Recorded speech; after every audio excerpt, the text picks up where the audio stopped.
Welcome to Bhushan sir classes. ఈరోజు మనం ఈ వీడియోలో గ్రూప్ 2కు సంబంధించిన ఎక్స్పెక్టెడ్ కటాఫ్ గురించి చర్చించబోతున్నాం.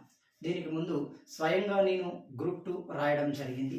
దానికి సంబంధించిన 4 పేపర్లు అంటే స్వయంగా నేను ఎగ్జామ్ వాతావరణాన్ని, క్వశ్చన్ యొక్క సరళిని గమనించిన తర్వాతే ఒక పూర్తి సమాచారం మేరకి, విద్యార్థుల కోరిక మేరకి ఈ వీడియో చేయడం జరుగుతుంది. మరి ఈ గ్రూప్ 2 కటాఫ్ను నిర్ణయించడానికి నేను పరిగణలోకి తీసుకున్న అంశాలు ప్రధానంగా 3 అవుతున్నాయి. అందులో మొట్టమొదటి అంశం గమనిస్తే నంబర్ ఆఫ్ అటెండెన్స్ అంటున్నాం. అంటే టీజీపీఎస్సీ ప్రెస్ నోట్ ప్రకారం గమనిస్తే 45 పైగా అంటే 45.51% అటెండెన్స్గా ఉన్నట్టుగా తెలుస్తుంది. అంటే మొత్తం అభ్యర్థులలో 2,51,486 మంది రాశారు. రెండవ క్రైటీరియాగా గమనిస్తే పేపర్ యొక్క స్టాండర్డ్ అంటున్నాం. పేపర్ యొక్క స్టాండర్డ్ అనేది ఇంతవరకు చూడని విధంగా ఒక భిన్నత్వాన్ని కలిగి ఉండడం జరుగుతుంది. సో మూడవది కనుక గమనిస్తే ప్రశ్నల యొక్క సరళి విధానాన్ని గమనించాం. ప్రశ్నల యొక్క సరళి విధానం అనేది ఇదివరకు చూడని విధంగా, యూపీఎస్లో రాని విధంగా ఒక కఠినత్వంతో కూడిన, ఒక క్రోనాలజీ ఆడిదంతో కూడిన, ఒక జతపరచడం లాంటి ప్రశ్నలు ఎక్కువగా కనబడుతున్నాయి. ఇదివరకు ప్రశ్నపత్రంలో గమనిస్తే మనకి అబోవ్ యావరేజ్గా అంటే ఒక 50 to 60% వచ్చాయి. కానీ ఇప్పుడు 70+ కనబడుతున్నాయి. అంటే డైరెక్ట్గా చేయడానికి ఉన్న అవకాశాలు దాదాపుగా చాలా చాలా తక్కువ. అది బిలో 10%గానే మనం గమనించవచ్చు. మరి ఈ 3 ప్రధాన అంశాలను పరిగణలోకి తీసుకుంటే మరి కట్ ఆఫ్ ఎంత ఉండబోతుంది గమనిస్తే మనం పేపర్ వారీగా గమనించాలి. మొట్టమొదటి పేపర్ గమనిస్తే దాన్ని మనం జనరల్ స్టడీస్ అండ్ అబిలిటీ అంటున్నాం. ఇందులో దాదాపుగా కరెంట్ అఫైర్స్ని గమనించిన, ఇంగ్లీష్ని గమనించిన, రీజనింగ్ని గమనించిన, ఇంగ్లీష్ రీజనింగ్ నుండే దాదాపుగా 47 ప్రశ్నలు ఇవ్వడం జరిగింది. ఆ 47 ప్రశ్నలు అత్యంత కఠినంగా ఉంటాయి. అంటే చేయడానికి అనువుగా ఉన్నప్పటికీ చేసే సమయం అనేది ఎక్కువగా తీసుకునే అవకాశం ఉంటుంది. ఇంగ్లీష్ అయితే చాలా చాలా డెప్త్గా కనబడుతుంది. అదేవిధంగా కరెంట్ అఫైర్స్కు సంబంధించి ఇక జాగ్రఫీ గురించి మనం చర్చిస్తే దాన్ని చర్చించకపోవడమే ముఖ్యం. ఎందుకంటే అది మొత్తం అవుట్ ఆఫ్ ది బాక్స్గా మనం భావించవచ్చు. అంటే మొత్తంగా మనం ఫస్ట్ పేపర్ని కనుక గమనిస్తే ఈ ఫస్ట్ పేపర్లో అబోవ్ యావరేజ్ ఒక గుడ్ స్కోరర్ ఎంత చేయవచ్చు గమనిస్తే ఒక సంవత్సరాల తరబడి ప్రిపేర్ అవుతున్న గ్రూప్ 2 అభ్యర్థి చేయడానికి అవకాశం ఉన్న ప్రశ్నలు ఎన్ని దాదాపుగా గమనిస్తే మనకి 75 నుండి 85 మార్కులు చేసే అవకాశం ఉంటుంది. ఇక్కడ ఒక విషయం గమనించవచ్చు. కొంతమంది అభ్యర్థులు చాలామంది మాకు 100 దాటవచ్చు. కానీ మనకున్న పోస్టుల దృష్ట్యా గమనిస్తే దాదాపుగా 780కి పైగా కనబడుతున్నాయి. అందులో దాదాపు ఒక 100 మెంబర్స్ ఉండరు అని అనడానికి లేదు. కానీ అబోవ్ యావరేజ్ అంటున్నా మ్యాక్సిమం ఫిగర్ అనేది 75 నుండి 85 మధ్య ఉండడానికి అవకాశం ఉంటుంది. ఎవరైతే ఈ స్కోర్ చేస్తున్నారో వాళ్ళు గ్రూప్ 2 రేస్లో ఉండడానికి అవకాశం ఉంటుంది. మరి ఒక్క పేపర్ డిసైడ్ చేస్తుందంటే లేదు. కానీ ఉండడానికి అవకాశం ఉండే స్కోర్ ఏంటి అంటే 75 నుండి 85% ఉంటున్నా, 85 మార్కులు అంటున్నా. రెండో పేపర్ని గమనిస్తే మనకి అందులో హిస్టరీ క్వశ్చన్ గమనించారు. అంటే తెలంగాణ హిస్టరీ, ఇండియన్ హిస్టరీకి సంబంధించి 50 ప్రశ్నలు ఇవ్వబడ్డాయి. మరి 50 ప్రశ్నల్లో దాదాపుగా నేను చూసిన యాజ్ ఏ హిస్టరీ ఫ్యాకల్టీగా నేను గమనించిన, యాజ్ ఏ కాంపిటీటర్గా నేను గమనించిన ప్రశ్నలు గమనిస్తే 36 ప్రశ్నలకి సమాధానాలు తికమక పెట్టే అవకాశం ఉంటుంది. అందులో ఈ 36లో దాదాపుగా 20 క్వశ్చన్లు out of the box means అకాడమీని దాటి ఉన్నాయి, గూగుల్స్ దాటి అంటే వికీపీడియాను దాటి ఉన్నాయి. అంటే మనకు అవైలబిలిటీలో ఉన్న మెటీరియల్లో అవి లభ్యం కావటం లేదు. కాబట్టి ఇక్కడ కూడా స్కోర్ తగ్గే అవకాశాలే కనబడుతున్నాయి. పాలిటీ కూడా అదంతా ఈజీగా ఏం రాలేదు. మోడరేట్ కంటే ఎగువని అంటే దాదాపుగా కఠినతరంగానే ఉన్నాయి. అందులో 50 ప్రశ్నలలో బాగా పాలిటీ మీద పట్టున్న అభ్యర్థి సాధించడానికి ఉన్న స్కోర్ ఎంత 35 నుండి 40 మధ్య చేసే అవకాశం ఉంటుంది. సోషియాలజీ ఇది కూడా అవుట్ ఆఫ్ ది బాక్స్. మనం చదువుకున్న సిలబస్కి భిన్నత్వాన్ని కలిగి ఉన్నాడు. ఇక్కడ సోషియాలజీ క్లియర్గా సామాజిక అంశాలు, ఏ వర్గాలైతే సామాజికంగా బలహీనంగా ఉన్నాయో, ఏ వర్గాలైతే సమాజం నుండి ఆ వివక్షతను ఎదుర్కొంటున్నాయో వాటిని ఫోకస్డ్గా చేస్తూ ప్రశ్నలు సంధించడం జరిగింది. కాబట్టి ఇక్కడ కూడా 35 to 40 అంటే మనకి ఎంత ఉండవచ్చు బెస్ట్ స్కోరర్ అంటే 90 నుండి 100 మధ్య ఉండే అవకాశాలు ఉంటున్నాయి. 100కు పైగా చేసే వాళ్ళు ఉన్నారు. కానీ వాళ్ళని ఒక్కరిని మనం పరిగణలోకి తీసుకో, టాప్ 5% కానీ 10% మనం పరిగణలోకి తీసుకోలేము.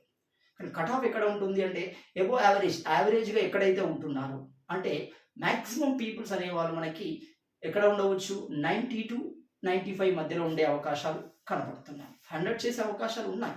అదే మూడో పేపర్ని గమనిస్తే అత్యంత భయానకంగా, అంటే అభ్యర్థులని ఎగ్జామ్ హాల్లో ఏడుపుకు గురి చేశారు అనుకోవచ్చు. అంటే వాళ్ళు అనుకున్నది ఒకటి, చదివింది ఒకటి, ఇచ్చింది ఒకటి. సింపుల్గా చెప్తే మనకు సర్వే అనేది 2023-24 రావాలి, రాలేదు. అది 22-23. మరి అది డైరెక్ట్గా వచ్చిందా అంటే అది కూడా డైరెక్ట్గా రాలేదు.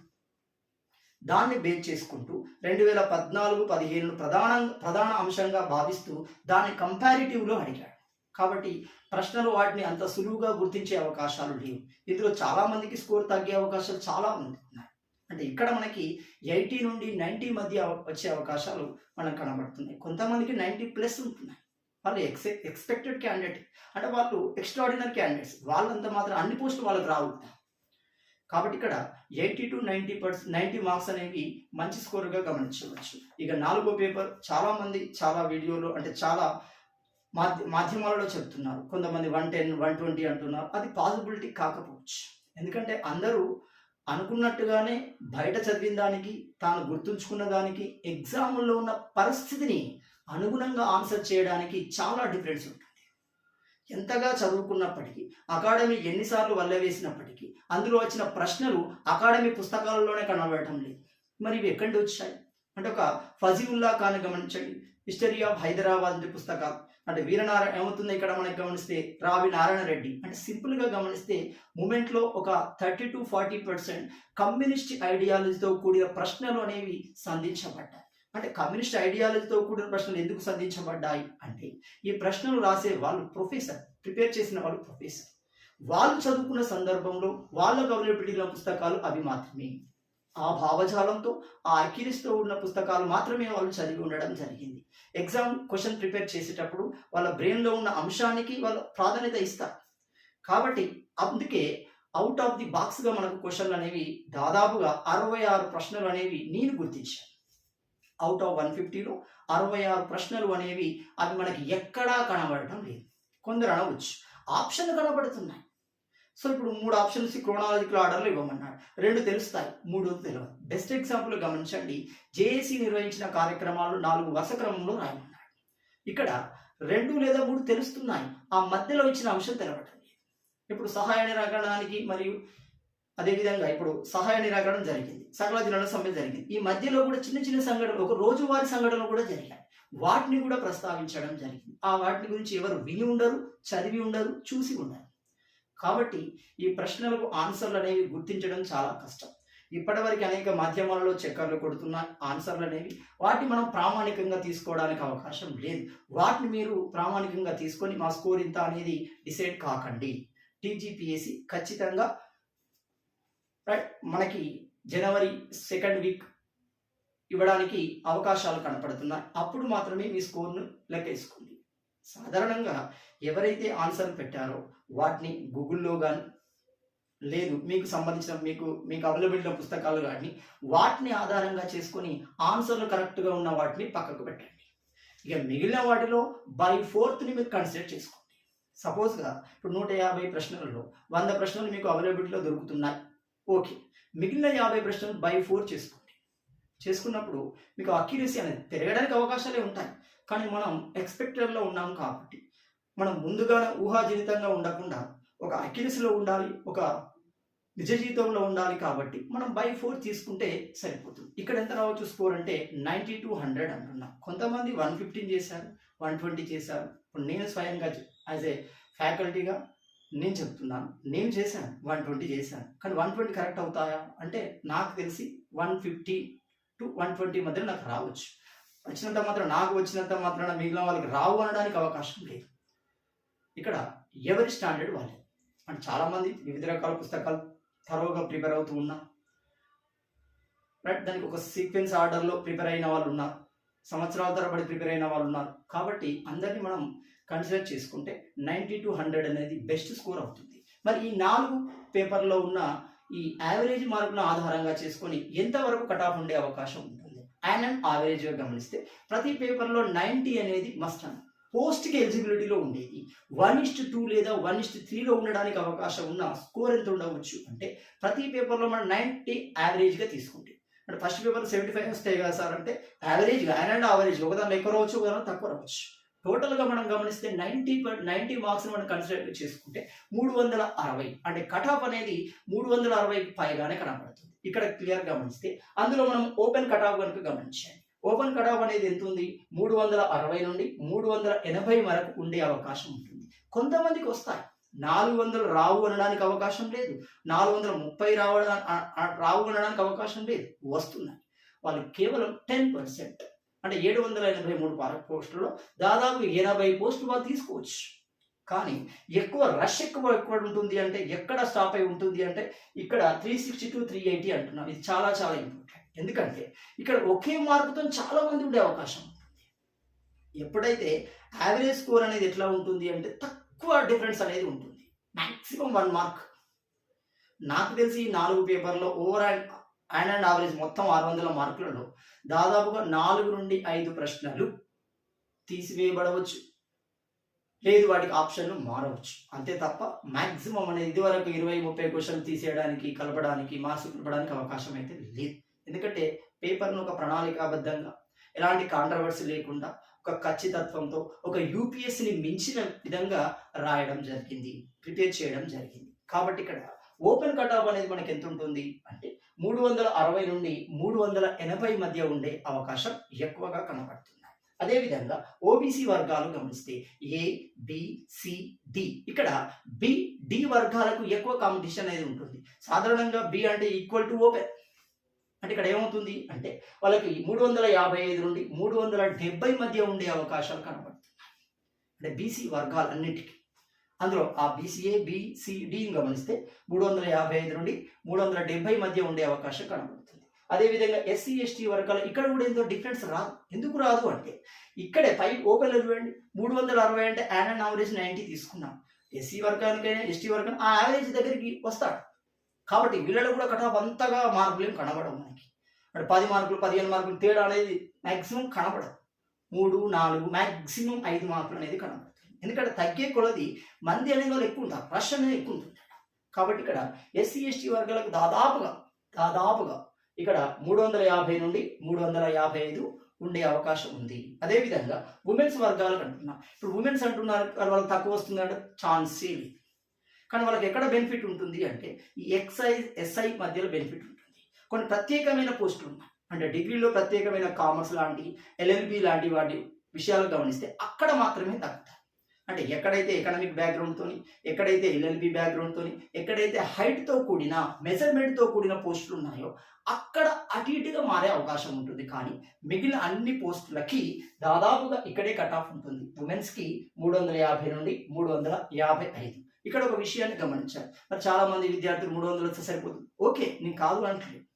అది టోటల్గా రిజల్ట్ వచ్చిన తర్వాత ఒక క్లారిటీ వస్తుంది. కానీ అప్పటి వరకు అంటే మనకి ఎప్పుడైతే 350 వస్తుంది అనుకోండి, మరి ఇప్పుడు దీన్ని ఎట్లా నిర్ణయించుకోవాలి అంటే వివిధ మాధ్యమాల్లో ఉన్న క్వశ్చన్ మనం ఆన్సర్ చూసి నిర్ణయించుకోవాలంటే లేదు. మీరు కొద్దిగా టైం కేటాయించండి. ప్రతి పేపర్కు సంబంధించి వికీపీడియాలో కానీ సంబంధిత పుస్తకాలలో కొన్ని ఆన్సర్ దొరుకుతాయి. వాటిని మీరు ఆన్సర్గా చేసుకోండి. వాటికి అక్యురసీ దొరుకుతుంది. మీకు దాన్ని ప్రిపేర్ అయినట్టు ఉంటుంది, ఆ విధానాన్ని మీ మైండ్లో ఫీడ్ చేసుకున్నట్టు ఉంటుంది. భవిష్యత్ ఎగ్జామ్లో అది యూజ్ అవుతుంది. కానీ పక్కల వారి పేపర్ మీద ఈ ఇన్స్టిట్యూట్ ఆ ఇన్స్టిట్యూట్ ఇచ్చిందనే దాని మీద ఆధారపడకండి, దయచేసి ఆధారపడకండి. అది మీకే మంచి, మీకే బెనిఫిట్ అవుతుంది.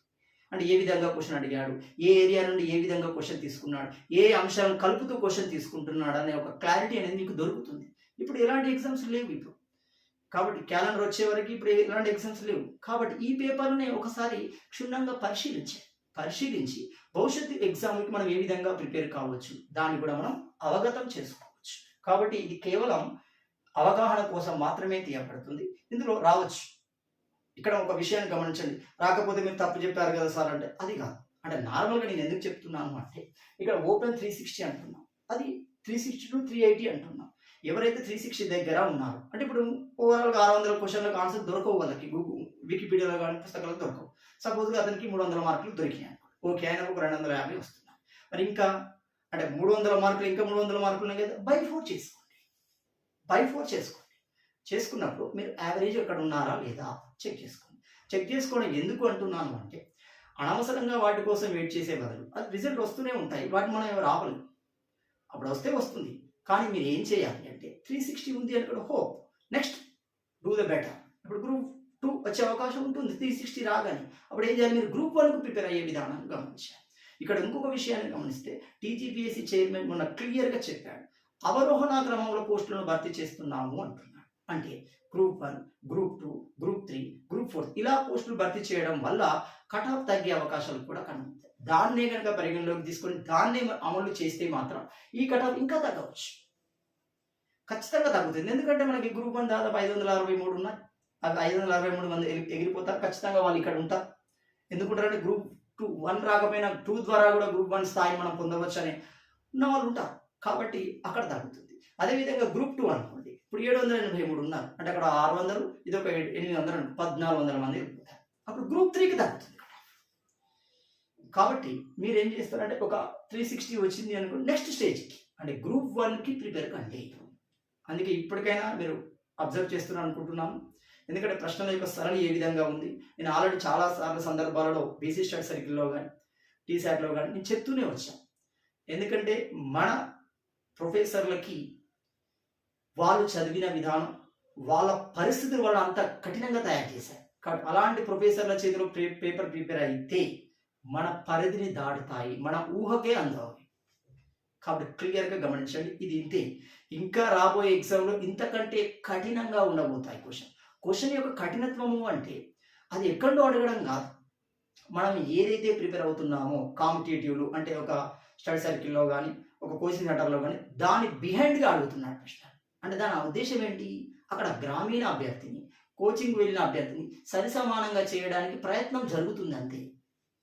ఖచ్చితంగా ఖచ్చితంగా వస్తుంది, చదువుకున్న వాళ్ళకి ఖచ్చితంగా వస్తుంది. మరి కోచింగ్ చదువుకున్న వాళ్ళకే వస్తుందంటే ఈ పేపర్ని బట్టి చూస్తే కోచింగ్ సెంటర్ల కంటే ఇంటికాడ కూర్చొని ప్రామాణిక పుస్తకాలని నంబర్ ఆఫ్ టైం రివిజన్ చేస్తూ ఉన్న వాళ్ళకు వచ్చాయి. కొంతమంది మోడల్ పేపర్స్ ప్రాక్టీస్ చేశారు, దానివల్ల మీకు ఏం జరిగిందో మీకే తెలుసు.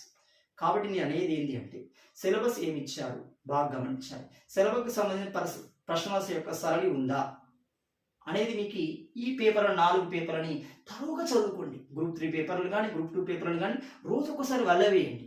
వేయడం వల్ల నీ మైండ్లోకి అది ఫీడ్ అవుతుంది. అంటే ఒక ప్రశ్న ఏ విధంగా అడుగుతున్నాడు, ఎక్కడ ఏ విధంగా అడుగుతున్నాడు. కాదంటే నేను ఇచ్చిన షార్ట్ నోట్ చూడండి, తెలంగాణ ఉద్యమానికి సంబంధించి ఒక సీక్వెన్స్ ఆఫ్ ఆర్డర్లో రాశాను. ఎందుకు రాశాను అది అభ్యర్థులకు అర్థం కాదు. ఎందుకు రాశాను అంటే క్రోనాలజికల్ ఆర్డర్లో వచ్చినప్పుడు ప్రశ్నలు చేయవచ్చు.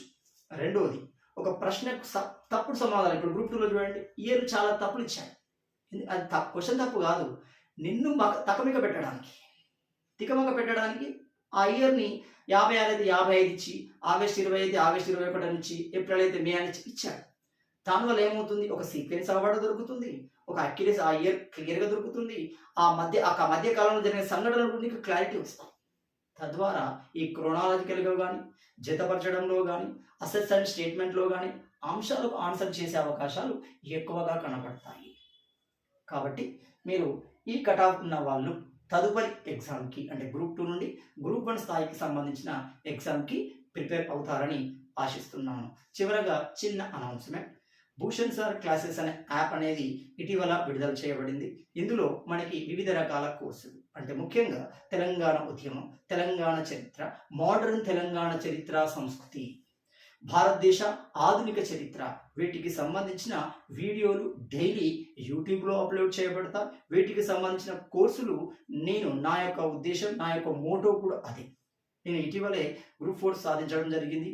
జూనియర్ అసిస్టెంట్ ఇన్ ఇంటర్మీడియట్ ఎడ్యుకేషన్లో కూడా పోస్టింగ్ తీసుకుంటున్నాను, అది ములుగు గోవిందరావుపేట. కాబట్టి నేను చెప్పేది ఏంటి అంటే పేద విద్యార్థులకు నా వంతుగా ప్రయత్నం, నా వంతు సహాయం చేయడం కోసం తక్కువ ధరలోనే మీకు అందించబోతున్నాను. Thank you.